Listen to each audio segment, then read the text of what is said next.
الحمد لله رب العالمين والصلاة والسلام على رسوله سيد المرسلين وعلى آله وأصحابه أجمعين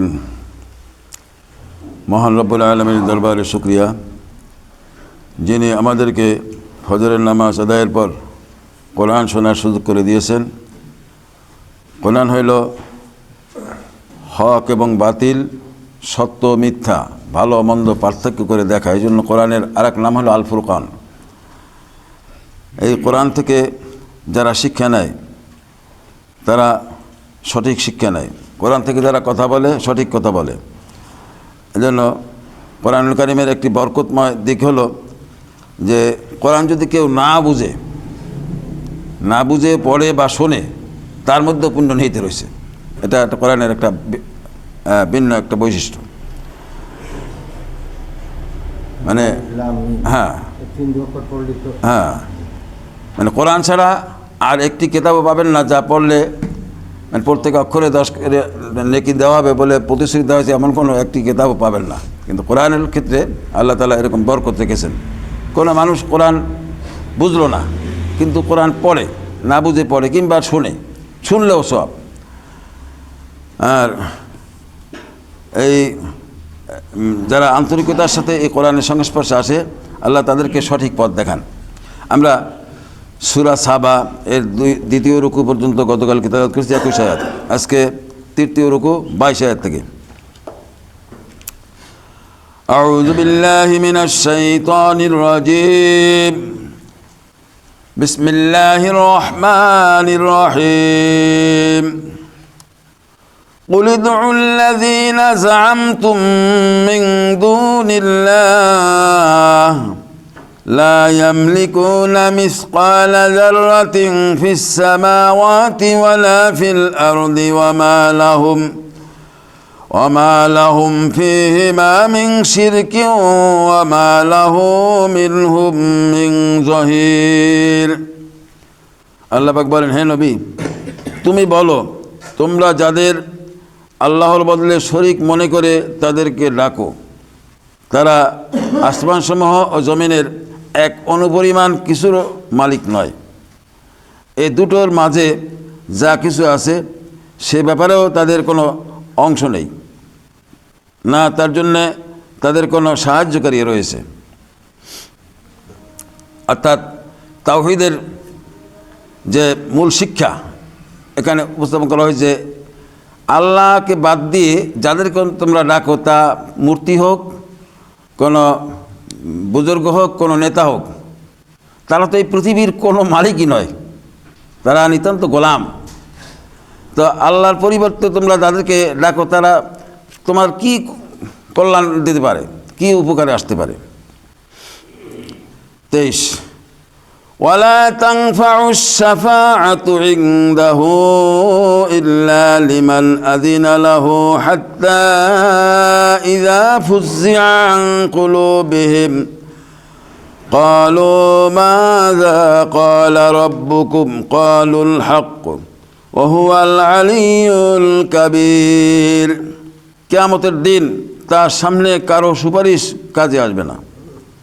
অবশ্য তিনি যাকে অনুমতি দেবেন সে ব্যক্তির কথা আলাদা।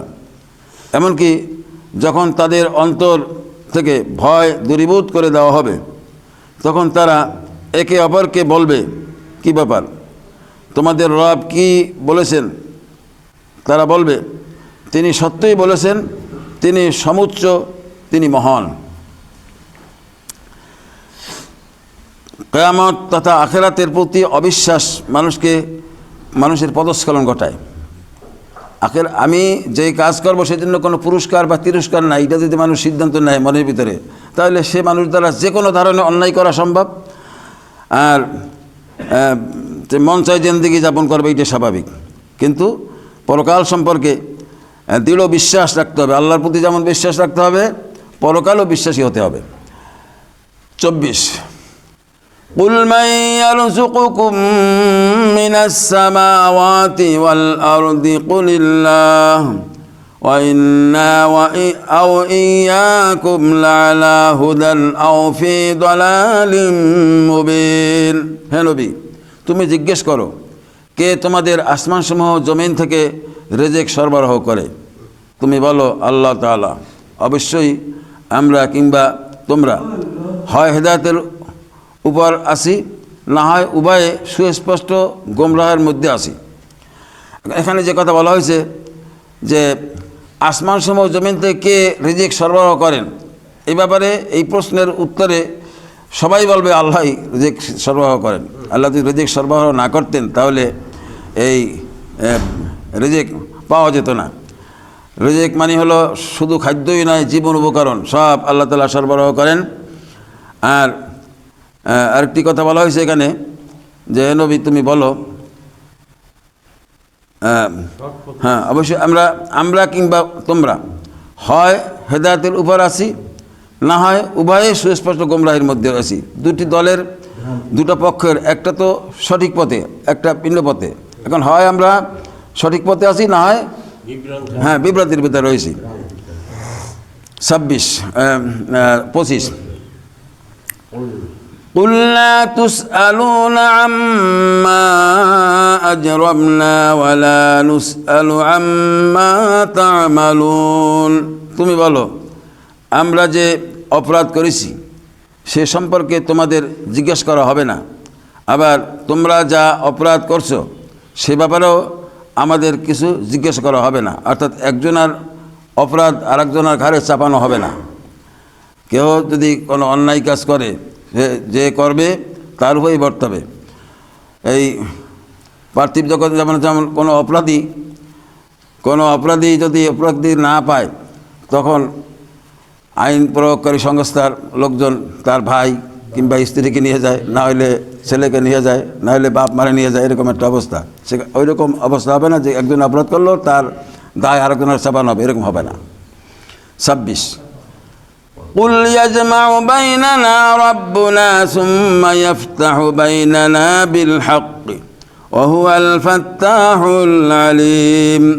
তুমি বলো, কিয়ামতের দিন আমাদের মালিক আমাদের সবাইকে এক জায়গায় জড়ো করবেন, অথবা তিনি আমাদের মধ্যে হেদায়েত ও গোমরাহির যথার্থ ফয়সালা করে দেবেন। তিনি শ্রেষ্ঠ বিচারক, প্রবল প্রজ্ঞাময়। قُلْ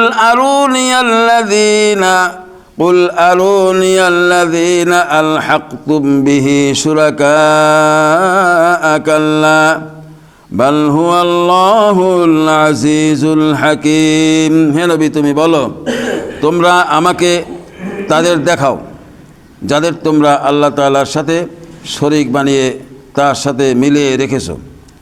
জেনে রেখো তার কোনো শরীক নেই, বরং আল্লাহ তাআলা হচ্ছেন পরাক্রমশালী, কুশলী। 28 وَمَا أَرْسَلْنَاكَ إِلَّا كَافَّةً لِلنَّاسِ بَشِيرًا وَنَذِيرًا وَلَكِنَّ أَكْثَرَ النَّاسِ لَا يَعْلَمُونَ।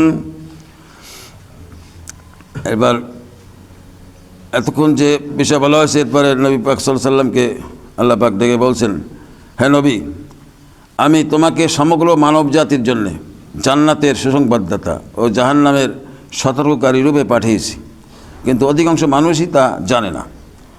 জান্নাতের সুসংবাদ দিয়েছেন নবী মুহাম্মদ সাল্লাল্লাহু আলাইহি সাল্লাম, হ্যাঁ সুসংবাদ, আর জাহান্নামের সতর্ককারী। আল্লাহ তাআলার দেওয়া সীমারেখা লঙ্ঘন করলে এজন্য জাহান্নামে যেতে হবে, এ ব্যাপারে সতর্ককারী। যারা বিশ্বাসী তারা সতর্কতা অবলম্বন করে জান্নাতের পথ ধরবে, আর যারা অবিশ্বাসী তারা মানে হাসি ঠাট্টার ভিতর দিয়ে এগুলো অমান্য করেই চলেছে, তাদের মন চায় জিন্দেগি। আল্লাহ তাআলা বলছেন, নবী তোমাকে কথা বলছেন, তোমাকে বল প্রয়োগকারী হিসাবে তোমাকে পাঠানো হয় নাই, দারোগা করে পাঠানো হয় নাই। আল্লাহ তাআলা মেসেজগুলো তুমি পৌঁছে দাও।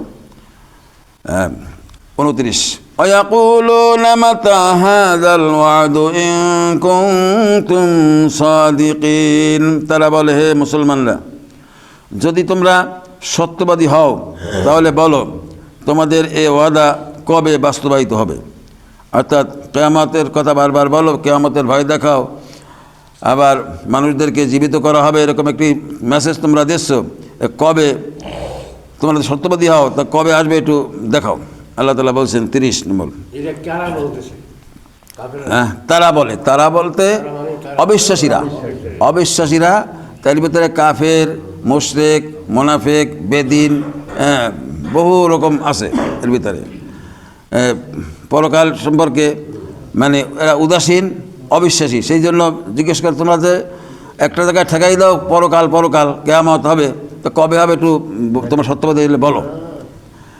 এরপর আল্লাহ জবাব দিয়েছেন 30, قُلْ لَكُمْ مِيعَادُ يَوْمٍ لَا تَسْتَأْخِرُونَ عَنْهُ سَاعَةً وَلَا تَسْتَقْدِمُونَ।